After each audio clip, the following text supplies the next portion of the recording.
அல்லாஹ்வுக்காக பயன்படுத்தணும். காலையில எந்திரிச்சோம், நிம்மதியான சாப்பாடு அல்லாஹ் கொடுத்தான், நிம்மதியான தூக்கத்தை அல்லாஹ் கொடுத்தான், தங்குறதுக்கு அல்லாஹ் தஆலா வீட கொடுத்தான், மாத்துறதுக்கு துணியை கொடுத்தான், சம்பாதிக்கிறதுக்கு கை கால் ஆற்றலை கொடுத்தான், அவனுடைய குவத்தை கொடுத்தான். இவ்வளோ நியமம் செஞ்ச அல்லாஹ்வுக்கு நாம என்ன செஞ்சிட்டோம்? எதுவுமே செய்ய முடியாது. அப்ப அந்த ரப்புல் ஆலமீன் நீ தொழாத வரையும் உன்னுடைய வாழ்க்கையில எந்த பரக்கத்தும் வராது. நீ என்ன கோடி கோடியா சம்பாதி, உன் வீட்டுல பரக்கத்து இருக்குமா? நிச்சயமா முடியவே முடியாது. எத்தனையோ இஸ்லாமிய பெண்கள், இஸ்லாமிய முஸ்லிம்கள் என்ன செய்யறாங்க?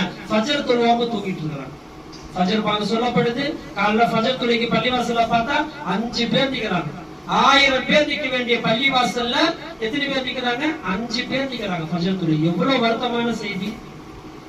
அல்லாஹ் இந்த மஹல்லாவை பொருத்தி யோசிச்சு பாருங்க. அல்லாஹ் நம்ம எவ்வளவு துரோகம் செய்யறோம். அல்லாஹ் சொல்லி காட்டுற குர்ஆன்ல வல் ஆதியாத்தி லபஹன் ஃபல் மூரியாத்தி கதஹன் ஃபல் முகீராத்தி சுபஹா ஃபஅஸர்ன பிஹி நகஅன் ஃபவஸத்ன பிஹி ஜம்ஆ ஃபஇன்னல் இன்சான லிரப்பிஹி லகனூத். நிச்சயமாக மனிதன் அல்லாஹ்வுக்கு நன்றி கெட்டவனாக இருக்கிறான்.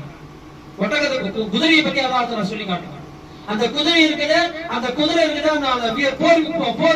வீரனை ஏத்திக்கிட்டு அந்த குதிரை வேகமா போகுது. எஜமான மேல ஏத்திக்கிட்டு அந்த குதிரை என்ன செய்யுது? வேகமா போகுது. அந்த போர்க்களத்துல போகும்போது சண்டை போடுவாங்க. அப்படி தாக்கும் போது வில் எடுத்து அம்பு அடிப்பாங்க. அந்த அம்பு சில நேரத்துல குதிரையிலேயே படதான் செய்யும். அந்த குதிரை என்ன செய்யாது? ஐயோ என் மேல பெற்ற போதுன்னு சொல்லி அவனை எஜமான தள்ளி விட்டுட்டு குதிரை ஓடிடாது. குதிரை அங்கேயே தான் நிற்கும். நான் செத்தாலும் பரவாயில்ல, என் எஜமான நான் காப்பாத்துறோம் அப்படின்னு அந்த குதிரை தன்னுடைய எஜமான பாதுகாக்கிறதுல ரொம்ப கண்ணு கருத்துமா இருக்கு. ஒரு குதிரைக்கு இருக்கக்கூடிய நன்றி கூட மனிதனே உனக்கு இல்லையே. இந்த இன்சானலி ரப்பிஹி லகனூத். நிச்சயமா இந்த மனிதன் நன்றி கெட்டவனாக இருக்கிறான் என்று அல்லாஹ் சொல்லிக்கிறான். அவனை பத்தி எவ்வளவு வருத்தமா அல்லாஹ் சொல்றான் பாத்தீங்களா? நாம என்ன செய்யணும்? அல்லாஹ்வுக்கு பிரியமானவர்களா மாறணுமா இல்லையா? நம்மள சிந்தனையை மாத்திக்கணுமா இல்லையா? அல்லாஹ் கிட்ட சதா சின்ன வயசுல இருந்து இதுவரையும் தொழுகை இல்ல, திக்ர் இல்ல, குர்ஆன் இல்ல, என்னைக்காச்சும் என்ன வெளியே சுத்த போறது, இங்க போறது, அங்க போறது, பர்ச்சேஸ் பண்ண போறது, இப்படியே நம்ம வாழ்க்கை ஃபுல்லா போயிருச்சு.